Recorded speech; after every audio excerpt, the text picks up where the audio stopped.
చూడండి, ముల్లంగి పెసరపప్పు పప్పుచారు. ముల్లంగి ఎక్కువ వేసి ములక్కాడలు, క్యారెట్, టమాటా ముక్కలు, ఉల్లిపాయ, పచ్చిమిరపకాయ ముక్కలు, కొత్తిమీర, కరివేపాకు అవన్నీ వేసి ఈ పెసరపప్పుని మంచిగా ఉడకపెట్టుకొని పల్చగా చేసుకోవాలి. దాంట్లో 2-3 గ్లాసులు నీళ్ళు వేసి సాంబార్ పొడి, ఉప్పు, కారం, పసుపు మనకి టేస్ట్కి తగ్గట్టు వేసుకోవాలి. తర్వాత ఈ వెజిటబుల్స్ అన్నీ వేసుకొని బాగా మరుగుతున్నప్పుడు మనం తాలింపు వేసుకోవాలి. ఇంగువ వేసుకొని మంచిగా కరివేపాకు, ఎండుమిరపకాయలు, వెల్లుల్లిపాయ, మెంతులు, జీలకర్ర, మినప్పప్పు ఇవన్నీ వేసుకొని తాలింపు వేసుకుంటే పెసరపప్పు ముల్లంగి పప్పుచారు రెడీ అయిపోతుంది.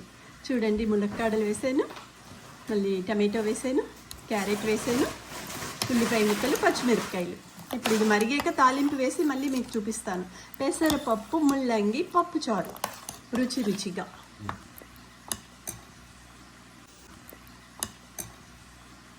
చూడండి, పెసరపప్పు ముల్లంగి పప్పుచారు ఇందాక మీకు చూపించాను కదా, ఇట్లా బాగా మరగనివ్వాలి.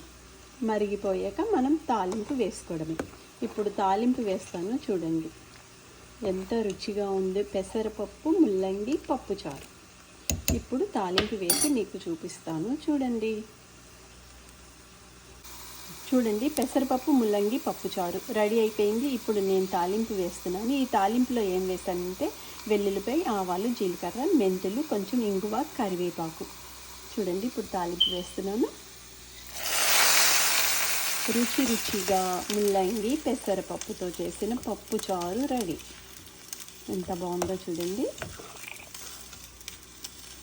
ఇందులో క్యారెట్, ములక్కాడ, టమాటో కూడా వేస్తాను.